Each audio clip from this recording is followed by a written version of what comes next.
环球大战线深入世界最前线，全球各地的观众朋友，大家好，我是叶思敏。观众朋友们，一周的开始，请观众朋友先记得帮我们的影片在下方点赞，并且呢，在留言区可以跟我们做互动。今天我也会亲自的跟网友们来做回复，可以写下思敏我在哪一个城市，并且写下热推，并且呢，如果看到热推键，帮我们按下热推2个字。今天节目我们要特别关心的是中东战事，在伊朗的方面，4波的飞弹现在袭击空袭报复以色列。川普在这个时候希望喊停来做和谈停火，但是目前的状况是他管不住以色列总理纳坦雅胡。美国的保护伞失灵了吗？现在说害惨了这些海湾的盟友们，怎么回事？今天就这些议题会一起来做关心。首先欢迎我们的到场来宾，国际情势专家赖岳谦老师。主持人好，观众朋友大家好。前国安会副秘书长杨永明老师。思敏好，各位朋友好。好，还有前海军舰长吕礼师舰长。主持人好，各位观众大家好。好，观众朋友，所以今天的火线话题，我们要赶快来聚焦3个问题。等一下就每一战事请来宾来特别帮我们做解答。首先第一个问题，我们要来看到的是以色列跟伊朗再度的正面的开火。这一场冲突是不是已经进入到失控升级的阶段了呢？讽刺的是，川普一边还是在喊停火啊，一边却被打脸。被谁打脸呢？因为他压不住以色列总理纳坦雅胡啊。华府到底还有没有能力可以压住以色列呢？这是第一个问题。第二件事情，现在爆出了以色列被爆出对美国的高层现在进行的是情报监控，甚至被评估为严重等级的间谍威胁。这还是盟友吗？还是美国已经被自己最重要的中东盟友给反向渗透了？这是第二个问题。最后，我们今天会来关心到的是美国想要用冻结的伊朗资产来赔这些受损的海湾盟友们他们的损失。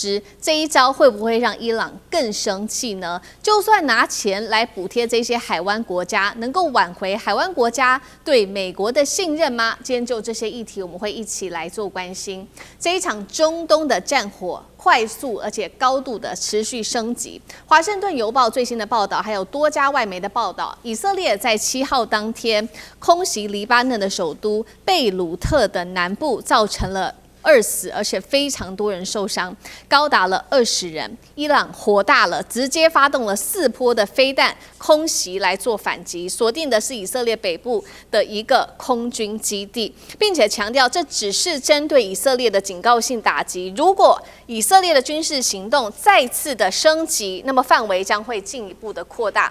这也是美伊4月在停火以来，伊朗首度的朝耶路撒冷的方向发动的攻势，更是近期最严重的一次军事上面的打击。更尴尬的事情是，大家还记得吗？川普不断的在美伊之间穿梭，希望能够来调停，但是同时间他也要求纳坦雅胡不准再打了。结果马上的以色列就做了一个攻击哦。以色列这话才说完，就已经有国防部最新的证实，对伊朗的包括它的中部跟西部军事目标发动攻击。伊朗方面在德黑兰传出了巨大的爆炸声响，大家还记得吗？川普才说的，纳坦雅胡没有什么选项了，只能接受美国跟伊朗谈成的具体的任何协议。结果以色列马上打脸川普，这到底怎么回事？为什么伊朗跟以色列这一次再度的正面交火，冲突会不会持续的扩大？伊朗这一次锁定这个以色列的空军基地，它的目的到底又是什么？接下来的报复规模会不会像过去一样越来越大？吕舰长怎么看？我们看到啊，有关于这个以色列跟伊朗他们的战事，其实就是一个不断升级的过程。现在看起来小打小闹，那川普想要在这中间和解，可是川普对于这个有关于霍姆兹海峡，或者是对于伊朗他的一个所谓的中战指导满足了吗？所谓的中战指导，也就是停止战争的条件。可是我们现在看到的，有关于川普他坚持2件事情，第一个就是浓缩铀的部分，那第二个也就是霍姆兹海峡开放的问题。可是现在这一个霍姆兹海峡其实被伊朗发现比浓缩铀还好用啊。那对于浓缩铀来讲，也就是这是伊朗超过2代以上人的努力。那现在的那个最高领导的阶层，他愿意把这2代以上的人的一个研究成果交出去吗？这也是个困难。所以现在川普怎么讲都不对。那川普说，有关于这个以色列，他希望以色列不要进行报复。那如果纳坦雅胡还继续的进行报复的话，那就会像过去的3000年那样，也就是不断的继续的打下去。但是对于以色列来讲，这个是孰可忍孰不可忍啊？那他怎么会变成被伊朗攻击的对象呢？那他立刻就反击。那所以我们讲到几个重要的，无论是德黑兰或就是首都，或者是我们讲到的这个核子研究重镇伊斯法罕啊，或者是卡拉季等等的这些城市，通通都听到了这个爆炸声啊。那现在呢，我们看这个会不会继续下去？其实一定继续下去，因为美军。其实我们讲到上个礼拜我们看到的，也就是全世号的远征打击群，它已经回头了，也进入南海了。但是它的2艘航空母舰打击群以及迪利波里号远征打击群还在这一个阿拉伯海的这个位置啊。那我们不知道这个礼拜会不会有什么样的更新，但是它一直摆在那个位置，也就是对于川普来讲，这个就是核战2手阵那个策略，而我大棒举在那里，那我希望能够跟伊朗达成协议。但是对于伊朗来讲，现在我们所看到的这一些美国开出来的条件一点用都没有。为什么？因为其实我们这样讲啊，西方的宾圣克劳塞维兹讲到，军事是政治的延伸。我们刚刚讲到2个部分，其实都是政治，就是有关于霍姆兹海峡，有关于这一个浓缩铀的部分，其实都是政治的部分。那如果川普没有办法解决这个部分的话，那其实就军事行动，也就是捍卫国家利益的这个工具，不免的继续使用下去。好，所以现在美伊和谈到现在2个关键问题，至今确实仍然是无解的不管是有关于浓缩铀的议题，或者是荷姆兹海峡的议题，川普现在非常的担心。那另外一方面就是他实在是管不住以色列吗？尤其是以色列总理纳坦雅胡吗？我们要来看到呢，现在这个川普要担心的，除了他管不住纳坦雅胡之外，还有来自于《纽约时报》最新的披露。他说呢，美国反情报部门最新评估已经指示了说，以色列对于美国构成的间谍威胁已经严重上升到了严重等级。美国情报界也传出了以色列对美国高层在进行的窃听行动，而且呢，这个窃听已经失控了，锁定的对象都是这些比较倾向在外交上可以降低美伊之间的一个冲突的官员，包括了川普的首席谈判代表威科夫，还有五角大厦的官员，跟多名负责中东政策的官员。再来，川普手上另外一个棘手的问题就是国内的民调。反战的声浪越来越高了。现在只有16%的受访者认为美国赢得或是正在赢得对于伊朗的战争，有超过80%的民主党支持者，60%的无党派的选民认为这一场冲突是弊大于利的。尤其共和党的支持者也对川普表示疑虑。那现在美国管不住以色列了吗？接下来会不会就不理以色列了，干脆自己抽身，然后避免被拖进更大的战火当中？赖老师怎么做解读？美国并不是管不动以色列啊，主要的问题就在于不敢管，或是不认真的管啊。最主要原因在哪里？你可以看得出来，我为什么会说美国完全可以管得动以色列？美国只要不给以色列钱啊，美国只要不给以色列武器弹药，以色列撑不久的。以色列事实上，它现在的防空导弹也好，它现在的武器弹药也好，其实你看都是需要美国的援助。美国上礼拜也是几百吨的武器弹药就这样送到以色列，然后由以色列来去使用。这代表什么？以色列它需要外援，而它唯一的外援的来源国就是美国。那为什么美国还继续给以色列武器弹药，让以色列继续可以发动攻击，给以色列导弹的这些元件，让以色列可以继续攻击？这个最主要就是美国不认真管，因为美国自己政策非常的混乱。美国的政策混乱，就是你会看到美国到底要谈判还是不谈判？怎么每次谈判快成了以后，然后怎么又破裂了？而伊朗这边释放出来的讯息是，川普又反悔了。那也就是说，川普本身觉得谈判快到了以后，他就觉得说我是不是要的太少了，我是不是可以再多要一点？当他要再多要一点的时候，对伊朗来讲的话，就是你变来变去、改来改去，我永远就是跟你讲，我就是这样的。那你同意的话，我们就签协议了；你不同意，那我们就不要签协议，那就继续再耗下去。可是问题是你每次都快接近了以后，你又说不要了，那这样的话对伊朗来讲，觉得很困扰。可是问题就在于，美国这样做的目的在哪里？就是好像他对于这个战争到底要拖下去，还是真的要结束，他自己也取舍不定。因为当他快要结束了以后，人家就会看说你这个结束的条件是怎么样，马上就会发现说，跟奥巴马时代没有什么太大的差别嘛。奥巴马也是说浓缩铀减到3.67啊，然后风度了，浓缩铀的风度减到3.67，那你现在还是回到3点多嘛，那就没有什么不一样，而且还要解除经济制裁，而且呢，你冻结的资金也要解除。那这些就跟奥巴马时代一样，那没有两样的话，你为什么要当初要撕毁这个协议？你为什么要发动这场战争？那这个时候，川普又守不住了，因为连攻击他的人都是他自己的前任国务卿，庞贝奥说，我看没有跟那个奥巴马有什么两样啊。对。所以对川普来讲，那又重新来，对伊朗来说的话，那你莫名其妙，那就继续停火，继续僵持在那个地方。对以色列来讲，就是不希望战争停止，所以现在就赶快就再打一下。打一下的时候，如果美国真的不让以色列打，美国可以做什么呢？可以说那武器弹药就不会再给你了。所有的东西我都不会再给你。那当然，有些人会问说，那美国的犹太人会死伤力啊？没有错，美国的犹太人有作用。可是问题就在于，美国的犹太人真的敢跟川普翻脸吗？川普如果真的要翻脸，川普发动的白人，坦白说，在美国的犹太人还是会担心他的身家的安全。也就是说，如果白人真的翻脸了，其实在德国就是一个案例嘛。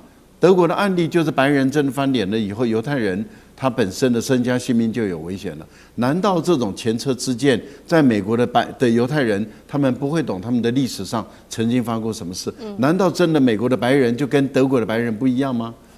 不一定不一样吧。一旦真的要翻脸的时候，一样还是可以干的。好，这第一个。那另外一个，美国敢抽身吗？美国不敢抽身的。为什么？因为美国也抽不了身了。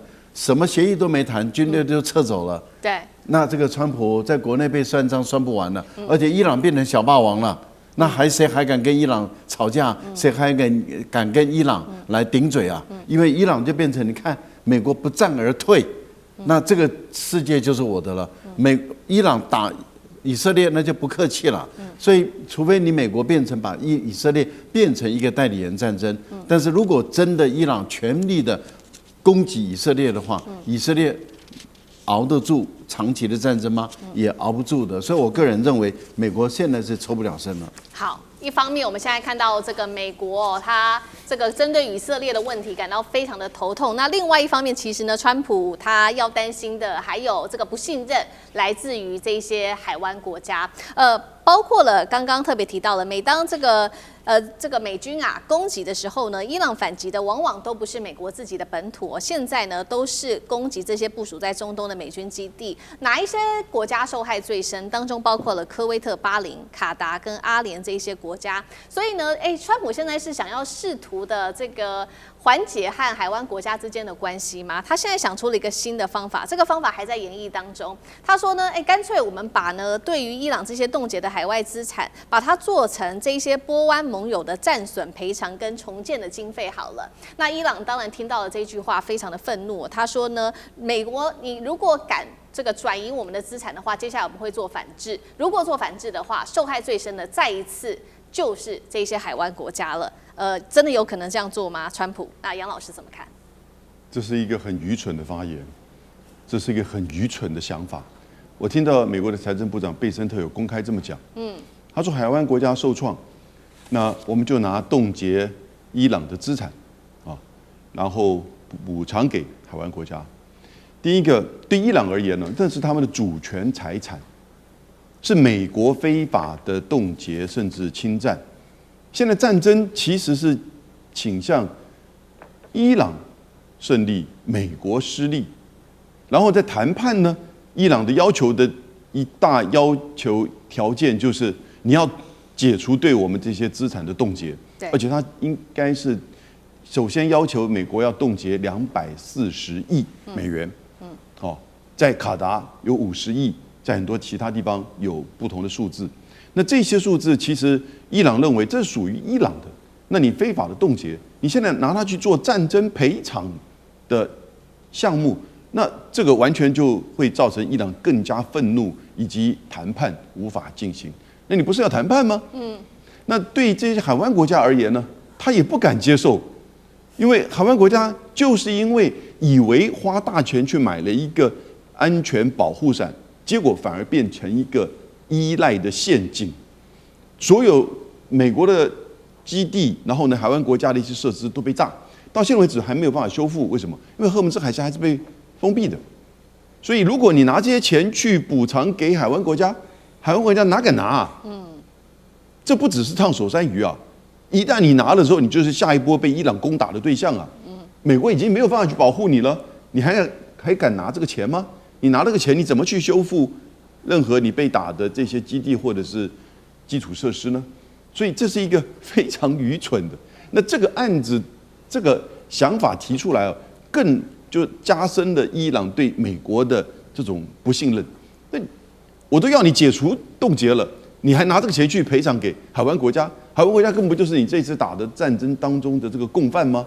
所以海湾国家也是哇吓到，这个万万不可。那基本上如果一旦拿的时候，你跟伊朗这个仇啊就结深了，而且会更深。所以我就说，贝森特他完全不懂国际地缘政治，我甚至都怀疑他懂不懂国际经济。他做这种想法其实要不然就是他是愚蠢，要不然就是他真的不了解这整个战争的复杂性。而事实上，这个想法对川普和伊朗现在的谈判是帮倒忙的。好，谢谢杨老师。那我们休息一下，马上回来。地缘政治、美中之争、战略价值、强权崛起、小国生存，现在与未来洞悉事件走向，掌握世界脉动，全球观点尽在环球大战线。好，观众朋友，今天财经焦点，赶快来关心的是历史级的美股泡沫末日进入倒数了吗？欢迎观众朋友跟我们做互动。如果您认为真的有危机了，留言写1；如果您认为美股还会继续的持续的暴涨，可以留言写2，跟我们一起做更多的互动。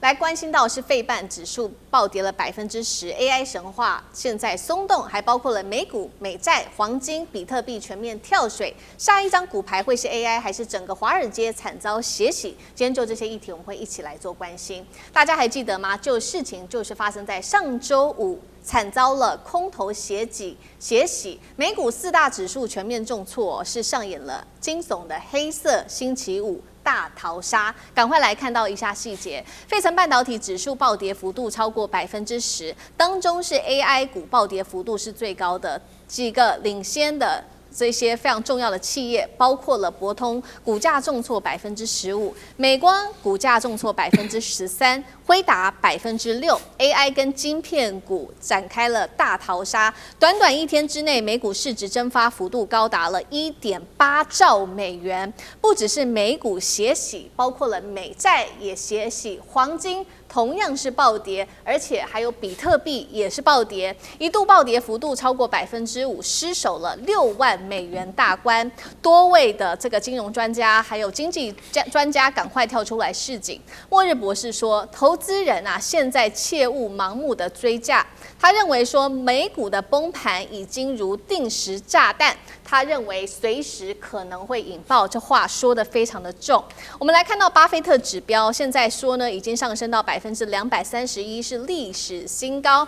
这个巴菲特指标是美股总市值占美国 GDP 的比重，如果高于200就被视为是玩火了。那何况现在已经到达了231%哦，让这个历史级的泡沫警报狂响起。花旗说了，这个现在的状况是已经出现2008年金融海啸以来最严重的泡沫化迹象。他认为说，如果市场风险持续增加的话，股价还有大幅修正的可能性，提醒投资人切勿在这个时候逢低抄底啊！这背后暴跌的4大导火线，我们也来看一下细节，包括了 AI 信仰开始做松动，尤其是博通的财报出炉表现不如预期，再来就是这些。AI 股现在的信仰开始松动，但是我们看到 AI 新创却还是在疯狂的筹资。首先 ，Alphabet 宣布将会发行的是800亿美元规模的股票筹资 ，Meta 也说接下来它会跟着一起跟进。再来就是美国新出的这个5月非农新增就业人数表现强劲，达到了17.2万人，失业率维持只有4.3%。现在看起来这些经济数据蛮强劲的，所以看起来。这个联准会降息的梦就会碎了，有可能升息，所以带动了股市暴跌。另外就是美国自己的通膨问题还非常的严重，消费者物价 CPI 预估年增率还高达了4.2%，创下3年新高，就怕联准会。会持续的升息。现在川普出来说话了，他说啊，联准会你这个时候如果升息，这绝对是错的，再度的呼吁应该要赶快来降息。所以今天节目一开始要特别请教赖老师怎么看？我们刚刚看到了这个巴菲特指标升到了历史高点，末日博士也出来警告，别急着抄底，这些都是华尔街的专业人士说的话。市场甚至出现了2000年或者是2008年这个金融海啸前的警讯，美股现在是一个健康的修正状态，还是有可能进入历史级的泡沫悬崖边缘 ？AI 神话有没有可能破掉，成为金融海啸的第一张骨牌？赖老师怎么看？我看现在很多人都很焦虑啊，很多人他都陷入一个非常迷惘、非常彷徨啊，非常恐惧。然后有些人可能认为说这是一个好机会啊，也就是当初高点的时候我没有买，那现在我是不是应该赶快进来抄底了啊？因为这样狂跌，这是不是一个最好的机会都折断了啊，往下折了，所以我现在是不是赶快进场来捡便宜，然后我还可以再赚一波？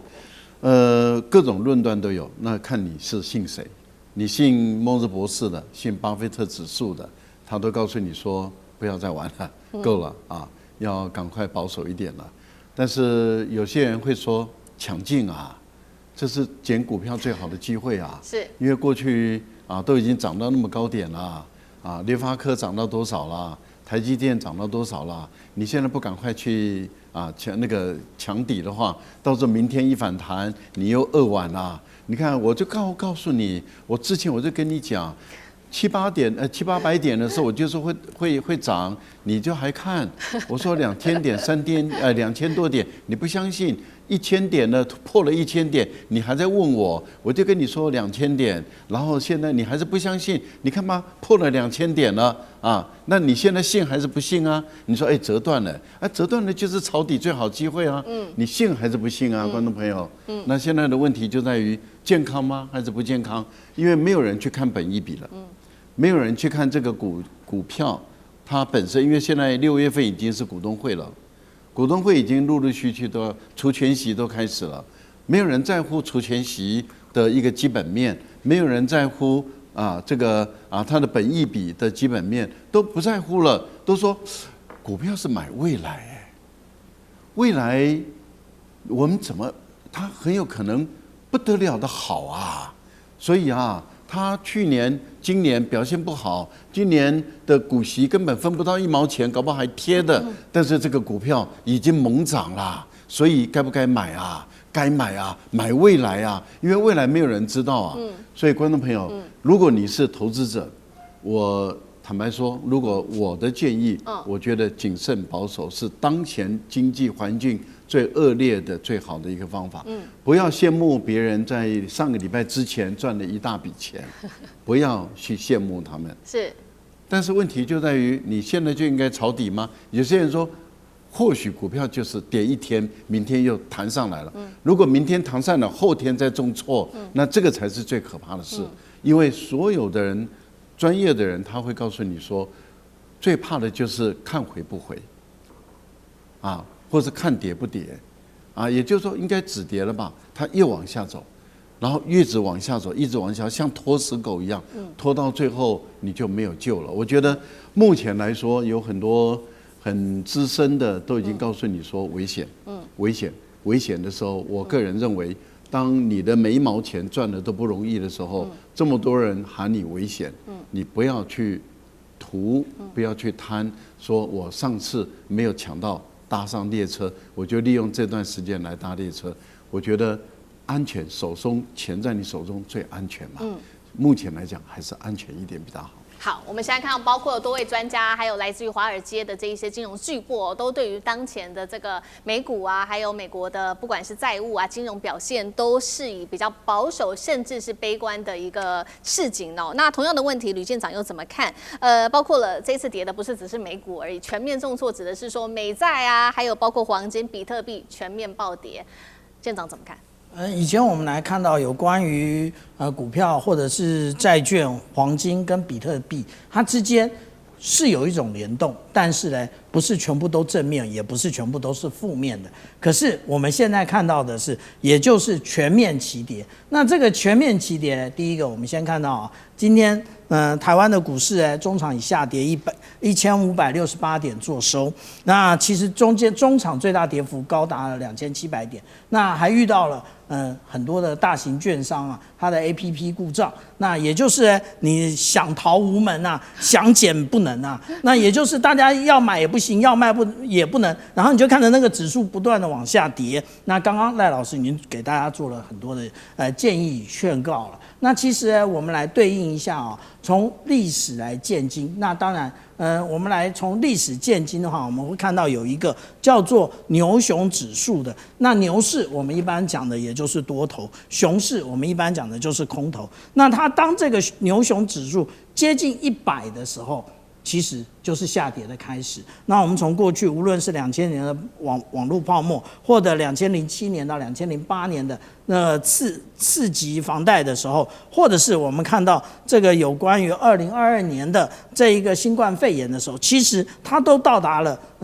我们刚刚讲的牛熊指数100%的部分。那也就是刚刚大家都认为啊，这次不一样啊。那这次绝对没有不一样，完全相同啊。那也就是刚刚赖老师讲的，也就是看回不回，看跌不跌，这个叫做什么？这叫做多头不死啊，空头不止。那也就是会不会继续跌下去是一个问题。但是黄金是大家现在比较喜欢讨论的部分啊。那黄金它跟其他的金融商品最大的不同，它没有利息的存在啊。但是我们现在来看啊，这个有关于黄金的部分，每次当它下跌的时候，重挫的时候，都有很高的那个成交值，也就是接手的力道非常的足够。那为什么呢？例如说，我们来看到4月跟去年的跟今年的2月都分别有一次，然后前几天也是如此。为什么是这样？其实真正后面最大的作手，也就是各国的中央银行，因为在各国的中央银行历经了，也就是看到了美国是如何的对待，无论是这个俄罗斯，或者是我们看到的这伊朗，都知道，如果你现在不是持有黄金，你的币值不是跟黄金联动，而是跟美元联动的话，随时美国要你死，你就是死啊。那所以也就是。当大家不看好黄金的时候，黄金就有很大的接盘。可是我们现在看到黄金进入了一个箱型整理的一个状态。那这一个部分呢，也是劝告大家投资是有风险的。那各种风险要自己承受，不是我们这个节目讨论的是国际政治，不是股票分析啊，所以大家要特别小心。好，这个确实我们是讨论国际政治哦。那不过呢，我们也来看一下，那这个是跟 AI 有关系的 ，AI 会不会经历接下来的泡沫化？因为也有许多专家这样子的事情，那杨老师又怎么看？我比较就是平衡一点哈。我觉得其实现在，如果以今天而言，台股你看它虽然是掉了1500多点，但是台积电大概掉了70块，3%。可是呢，买零股的哈，也就是不买那种，就买零股的哈，什么10股啊、100股啊这样子的哈，来到了180亿。所以这些散户还是对台积电非常有信心。这什么意思呢？也就是对 AI 有信心，还是说对接下来的科技发展所带来的这种投资扩张有信心？但 AI 的所谓泡沫的问题是在这个投资扩张是真的，可是它的商业的收益能不能够在短时间、中期能够有一定的回馈？那这就是不确定的。所以我简单的说，我觉得一句话应该说，现在是处于有基本面支撑的结构性高估，以及历史性的记录。那这个结构性高估会让人紧张，所以你看到那个巴菲特指标231，巴菲特自己他在就是2001年接受《财富》杂志的时候说，他说如果这个比率高于200的时候那就是表示你在玩火了，表示这个火已经玩得很大了。那花旗的警报更说，它是在18项指标当中，现在已经有11.5项达到最高指数。他说只要超过双位数就已经很危险。那过去的确，那个.com 泡沫化的时候是来到17.5项，而2008年的金融海啸的时候来到13项。所以花旗的这个数字也告诉我们，其实接近很危险过去2次.com跟金融海啸更为严重。所以的确市场过于集中，就是历史的记录。美国的5大几乎占就是 SP500 的30%，那不可思议吧？对。然后呢，私人的这个市场估值出现泡沫的一些特征，资本的支出呢也前所未有的这个现象。你看到，光是比如说微软、Google、亚马逊跟那个 Meta 4大超大规模，就已经在整个 AI 的支出上面，事实上是非常的庞大。那可是现在有几个不一样，就我刚刚讲资本面支撑什么意思呢？因为这些大的刚刚讲到5大还是4大，应该讲美国主要是8大，都还在赚钱。辉达2026年的就是整个收入达去年2159亿美元，毛利率是71%，净利率是53%，所以他自己本业在赚钱。虽然投资是很大，然后呢，企业的财务体制比2000年.com的时候是要健全很多，没有很多公司前8大在玩杠杆。台湾的科技产业也没有什么公司在玩杠杆，也就是财务性的操作其实是很少见。以前根本就是一窝蜂的下去，是比那个点数，然后玩这个杠杆。是。然后呢，盈利的成长是有真实的基础，所以这几个又很真实。只不过就是说，短期它的收益是不是能够出现？我们现在看到有一些美国的企业发现到，它的光是 AI 的支出已经高过它在裁员上面的节省，也就是这些使用这个 token 每月在结算的时候呢，就发现到问题很多，因为价钱很贵。可是现在光是 OpenAI 或者是 Anthropic 以及 SpaceX 现在准备要进入 IPO 的阶段，这3大巨型 IPO 能不能真的有效的募资？大家对于市场的评估现在看起来就是很紧张。所以我还是一句话，这是有基本面支撑，因为它代表的是新的科技世代。你不能再用传统的思维、财务的思维、杠杆思维来看。可是呢，真的出现了历史的记录，也出现了结构性的高估。那这个高估，那就要你自己估了。所以呢，我们只是把基本面呈现出来而已。好，谢谢杨老师。那我们休息一下，马上回来。地缘政治、美中之争、战略价值、强权崛起、小国生存，现在与未来洞悉事件走向，掌握世界脉动，全球观点尽在环球大战线。持续关心日本这一次真的慌了，我们来看到的是大陆隐藏的王牌亮剑了。这一次要断供的就是给日本的钨金属，那么会影响到包括了晶片、航太、军工的命脉，一刀封喉。今天就这些议题，我们会一起来做关心。中国大陆这一次对日本的反制，主要就是收紧对日本出口的钨直接掐住了日本非常重要的工业命脉。我们赶快来看到细节。从今年的1月份开始，大陆启动的是2用物项的出口新规，针对了包括各种的钨这一些核心的战略工业材料，对日本出口现在直接几乎降为0了。这种精准打击被视为是对日本的高阶制造业一个最核心的一个打击，直接断掉它的命脉。接下来会如何影响到日本的高端产业制造链的发展呢？没有钨的话，我们来看到是没有办法制造这个晶片的，还有军工的，还有车用跟航太跟高温的这些零组件，甚至是打仗要用的飞弹、弹芯，还有穿甲。高强度的材料也会全部的被卡关。最重要的是，大陆现在手中握有全球的钨产量，甚至高达了80%以上，大规模的量产高阶的高纯度的钨材料的国家。而日本几乎是完全依赖中国大陆，尤其是在生产钨的原料80%都是依赖大陆的。外界形容中国这一次出手，比稀土的管制还要更致命，达到100倍，而日本只好从其他的国家来做进口，或者是靠回收国内的钨来化解危机。但是我们看效果非常的有限，为什么呢？赶快来看一下全球前4名产钨的一个量，大陆是占第1名的，还是遥遥领先的。我们刚刚说了，它的总产量高达80%。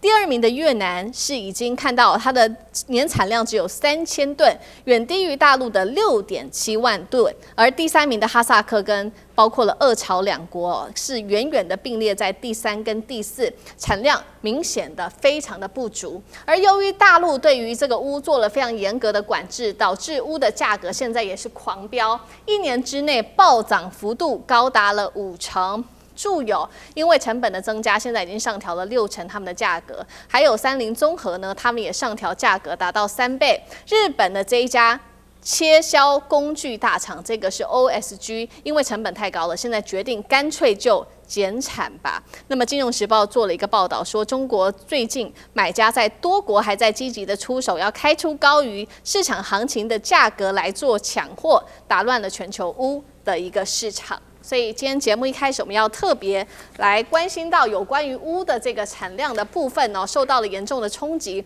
中国大陆这一次对日本断供它的钨的话，冲击会有多大？那这一次的钨金属杀伤力会比稀土还要更大吗？杨老师怎么看？答案是肯定的。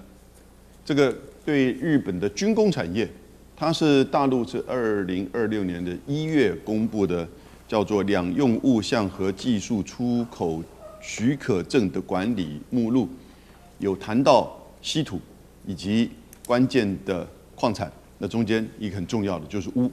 那所以你看到在因为你针对军工产业，那日本的一些企业比如说三菱重工，它是也有做军事，但它也有做商用的。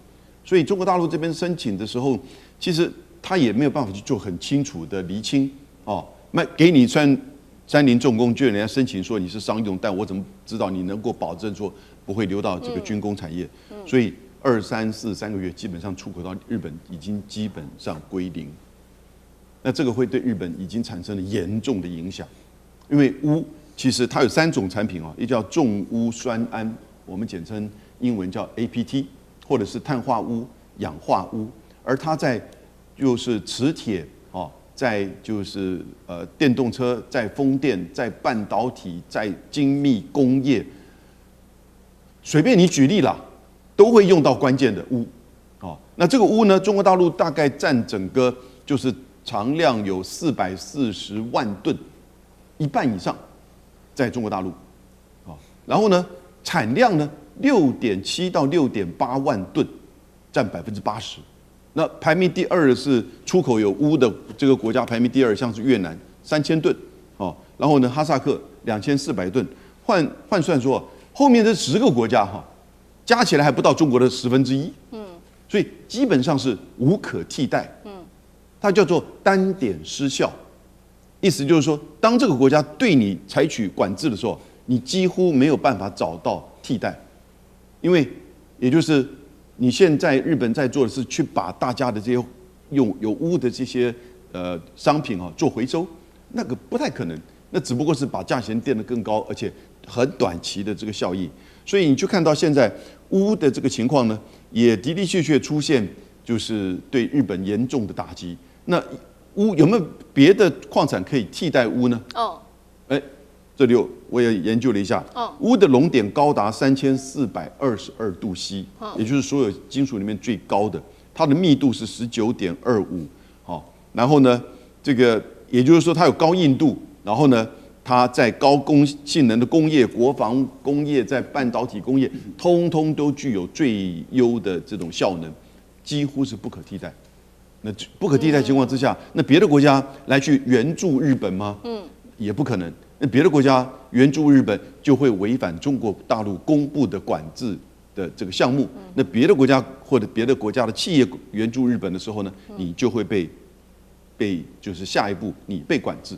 你也可以说叫长臂管辖啊。但是呢，这基本上其实是对日本军工产业，尤其因为日本牵涉到就是上次整个在军事化，甚至中国大陆指控的所谓新型的军国主义，谈到了台湾有事，而且你看到最近，还跟菲律宾想要在台湾东海岸去做划界，那这些作为其实根本就是对着中国来，在形成一个我把它叫做东亚抗中三姐弟，这种所谓的这种代理战争的小联盟，那这已经很清楚，这军事上、领土上。主权的权利上针对中国大陆而来，那中国大陆就在你的军用的这些项目的制造产业里面管制你最关键的钨，而它这个管制不只在军工产业，已经扩散到日本的所有产业了。好，所以现在的问题是说，那中国不卖钨给日本，那也不让其他国家，杨老师刚刚提到卖钨给日本，那中国的产量又远远的高于其他的国家。现在日本对于日本的冲击有多大？会不会比当初我们讨论非常多的稀土还要更致命？那赖老师怎么看？那个致命太多了。我只举一个例子啊，我们都知道日本的经济赖以为生的啊，最主要的经济产业就是这个汽车制造业。各种样的汽车，不管是 Toyota 的丰田的或者是其他的三菱啦，或者您知道制造一个，因为像丰田，它现在的主力要推的就是气电混合车。气电混合车一辆车，它要使用钨至少是1.5公斤到2公斤一辆车因为它用在锂电池。锂电池如果你要快速的充电，那么以日本现在丰田所研发的技术。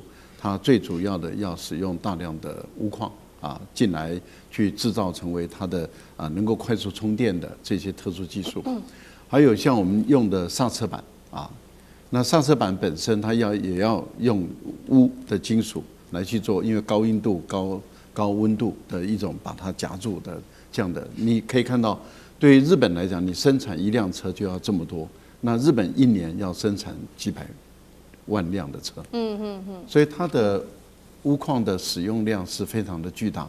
这个我们只是还举一个小例子而已，只是指汽车工业而已。那造船工业要使用量更多了，对导弹、炮弹、枪炮，这个都是需要使用到钨。所以对于日本来说，它现在正在转变这个武器出口3原则，所以它要制造，它还要想帮美国承建这个。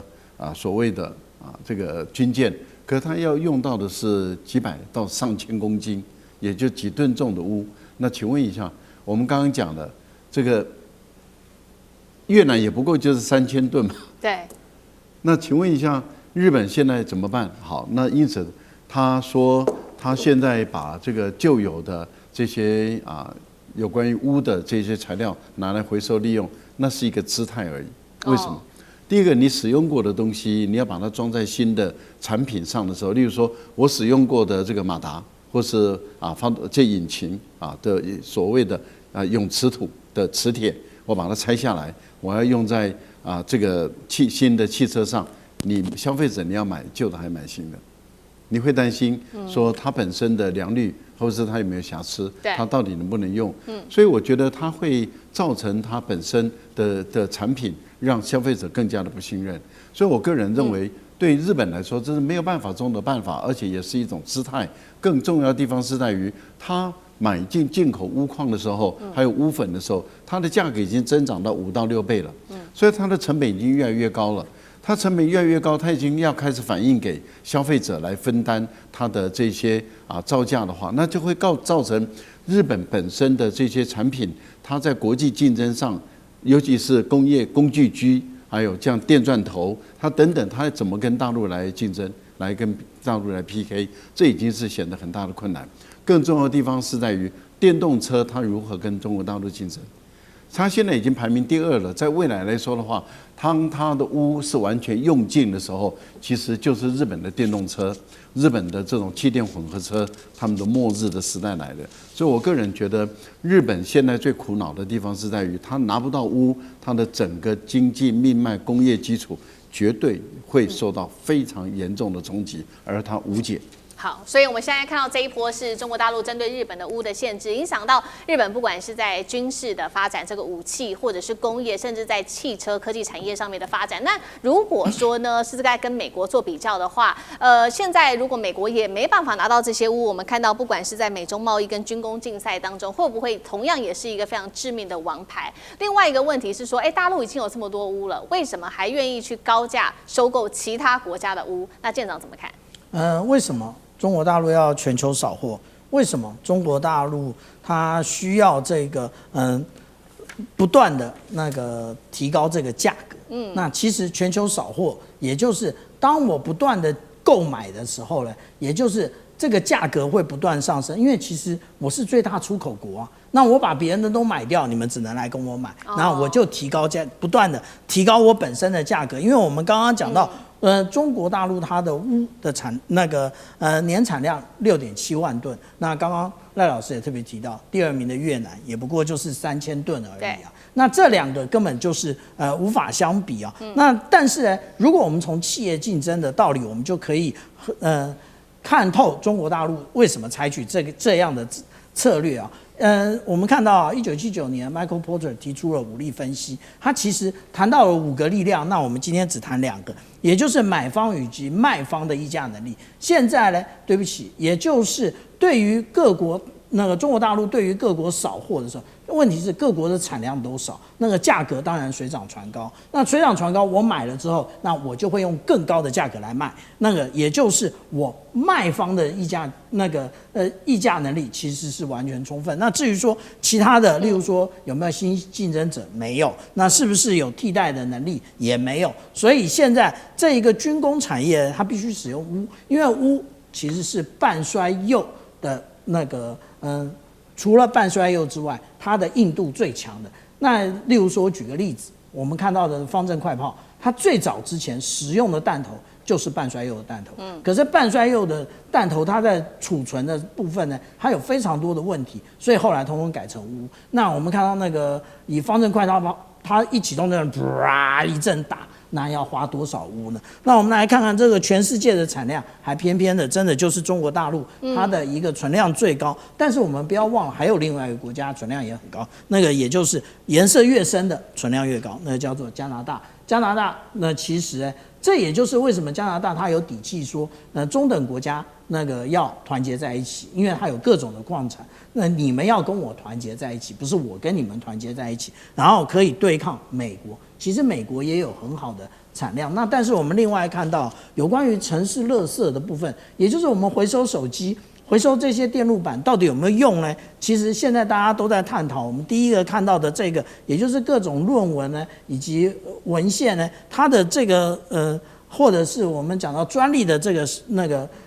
的这个数量越来越高，但是我们看到真正回收最多的是电缆，那可以回收到这一些无论是钨或者是我们讲到的稀有金属的部分呢，其实这个都很低。为什么？因为它在这个电路板或其他部分只存量就是说它所含有的分量很少，但是你要把它如何萃取或者溶解出来，那要花很大的一个金额，或者是花很大的一个污染。所以其实现在都非常困难。那中国大陆当然除了我们讲到稀土之外，另外就是用钨来捏住日本的脖子。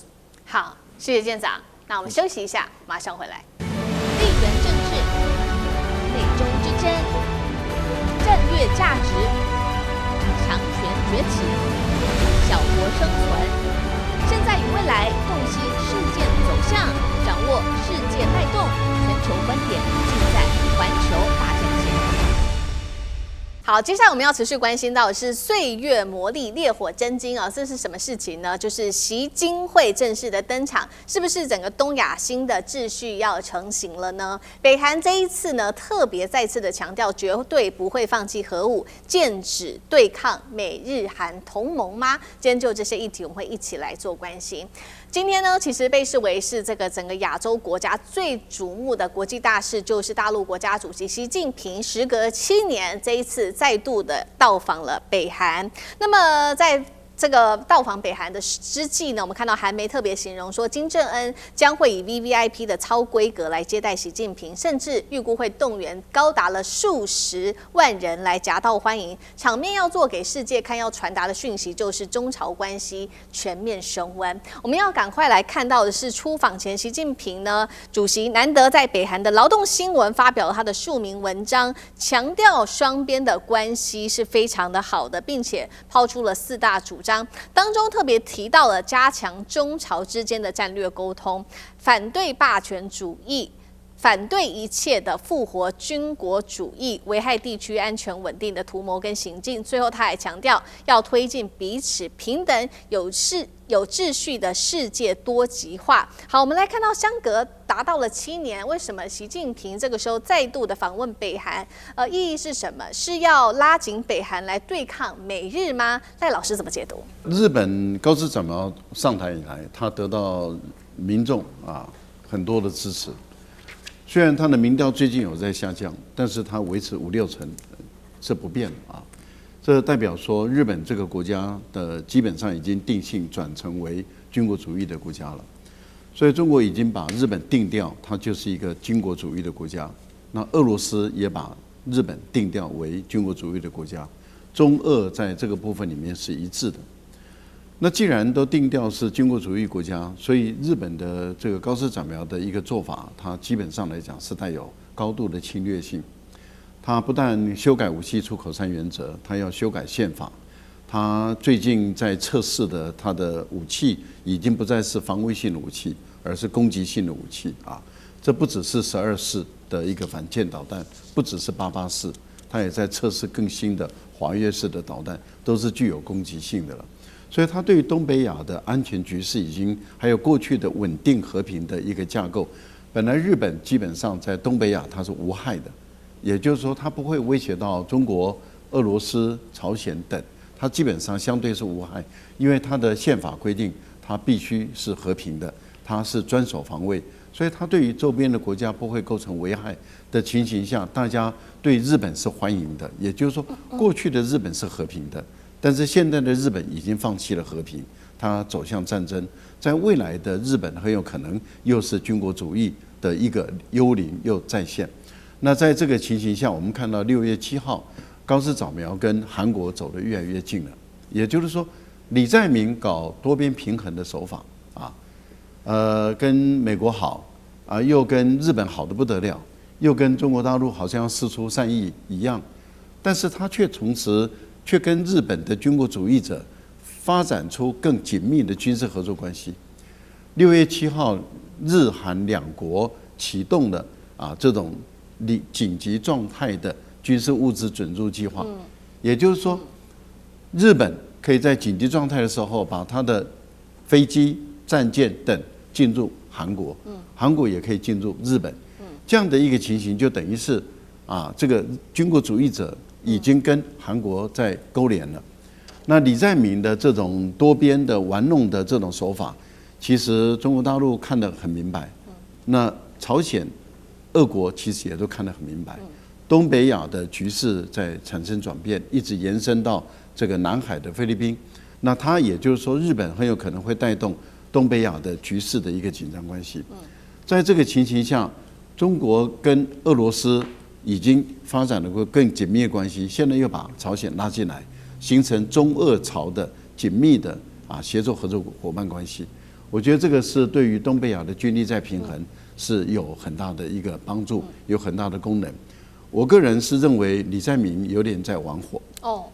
李在明表面上看起来无害，但是李在明的很多具体的一个做法，因为您也知道，现在的国际政治上不是听你在讲什么，不是看你在演什么。啊，不是看你演在地上喝杯啤酒、喝瓶啤酒啊，好像很接地气；去吃烤肉很接地气。其实更重要的地方是在看你在做什么啊。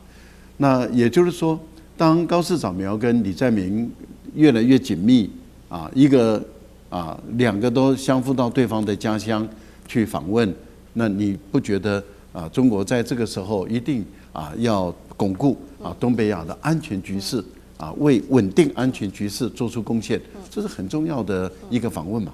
好，我们看到一方面这个日本的军事的帝国主义、军事主义再起，一方面日韩的关系更加密切，引起了整个东北亚的紧张。所以我们看到此刻呢，中国大陆除了拉拢俄罗斯之外，也持续的跟这个朝鲜形成一个更好的一个关系。那现在目前的状况已经很清楚了，在这一次习近平主席去访朝这个时候呢，北韩在近期它的军事动作也非常的多，而且在持续的做到全面的军事升级。先来看最新消息是金正恩的周末带他的女儿金主爱去视察这个5000吨级的驱逐舰江舰号，公开宣示呢，他直接说了，他要打造现代化海军，甚至把目标讲白了，就是要发展成这种核战威慑的主力。除了扩大这个战舰之外，金正恩也特别强调了说，接下来会来全面的扩张军备。他也设下目标，包括5年内飞弹产能提升2.5倍，海军核武化升级，还有洲际弹道飞弹战力会持续的强化。金正恩的妹妹也放话说，核武国家地位不容妥协。现在看起来就是要朝这个无核化谈判的大门，这个是等于是关上了。那么军事专家也做了预估，说目前北韩拥有超过100枚的核弹头，4座浓缩铀设备，而且有火星15、17、18等洲际弹道飞弹，可以打击到亚洲国家，甚至是美国本土。在这样的状况之下，大陆会要求北韩放弃核武吗？或是当作是这个抗美日的一个筹码？大陆的角度来看，舰长怎么看？如果说我们对于一个国家的一个核武的能力的话，除了数量之外，另外一个参考坐标，也就是你是不是具有3位一体的打击能力。核3位一体讲的是什么？讲的也就是我们讲到的弹道飞弹。那第2个也就是弹道飞弹核潜舰，第3个也就是战略轰炸机的部分。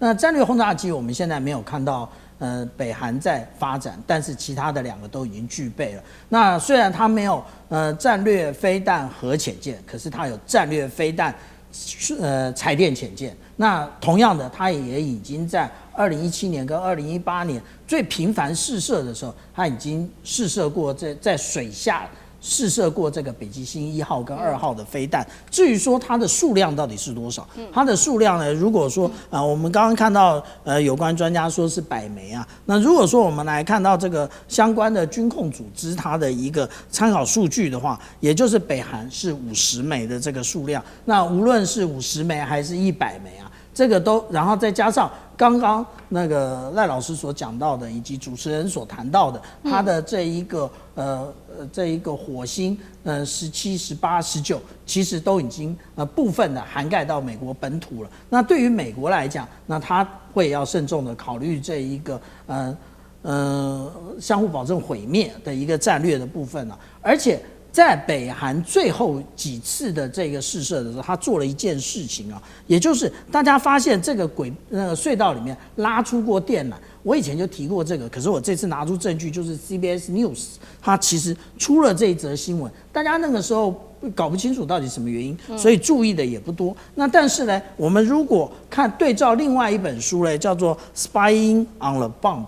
那他在谈到中国大陆的发展的时候，他也谈到说，中国大陆在最后这个发展核武的过程当中，也有类似的作为。那意思也就是什么？那个都是在收集相关的这一个核分裂的数量，然后能够确定它的一个这个超级电脑。那其实最近这个北韩的这个动作非常多，我们看到这个他去参观这一个铀浓缩厂的一个部分。那另外他还展现了这个有关于燃气舵的这一个火星17。那同样的，他又带了现在的这个北韩的飞弹局局长金主爱那去参观这一个我们刚刚讲到的江舰号。那其实江舰号也已经试射过飞弹。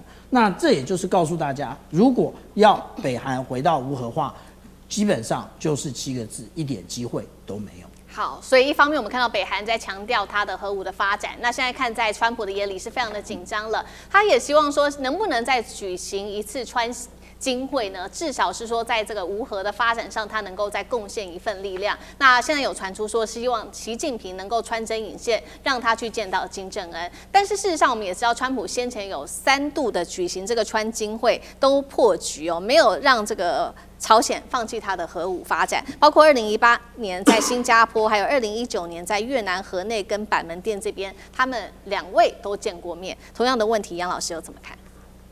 我觉得现在世界各国，包含美国跟中国大陆哈，已经把北韩视为叫做事实核武国。在21世纪初的早期的时候，我也参与过东北亚的安全对话。那个时候，连北韩的学者后来都有来参与，英文都不错。那相关的这些区域啊，安全的概念都掌握很清楚。但是到了2006年，他们第一次进行核子试爆，就整个改变了。然后呢，这个过程当中也有6方会谈，最后并没有劝服伊朗，这个北韩真的放弃核武，一直做了6次核子试爆，到了2017年最后一次，然后它的这个规模呢、当量呢，其实已经跟美国、中国接近了。而过程当中，它也在不断的测试中程、长程，然后呢洲际的弹道飞弹，它并没有像是中国大陆从海南岛打到夏威夷南部那12000公里的飞行距离，但是呢，它往就是太空射、大气层射，然后呢中段不断的测试确认它能够飞到12000公里，打到佛罗里达。所以从它的核子弹头、核子技术，以及从它的载具到就是洲际弹道飞弹，它已经是具有核武吓阻能力的事实核武国。也就在中美英法俄之外的印度、巴基斯坦跟北韩这3个国家是一样的。另外一个国家是以色列，不过它没有试爆过。那现在走到这条路不是一件很容易的路啊！你看伊朗就走不过去，很多因素了，也是因为他自己内部的分歧。所以北韩的确那阵子走过来的时候呢，它内部的压力很大。可是走到这一步的时候呢，我就觉得中国大陆大概还是希望核子不要扩散啊，那日本也不要想。可是问题是。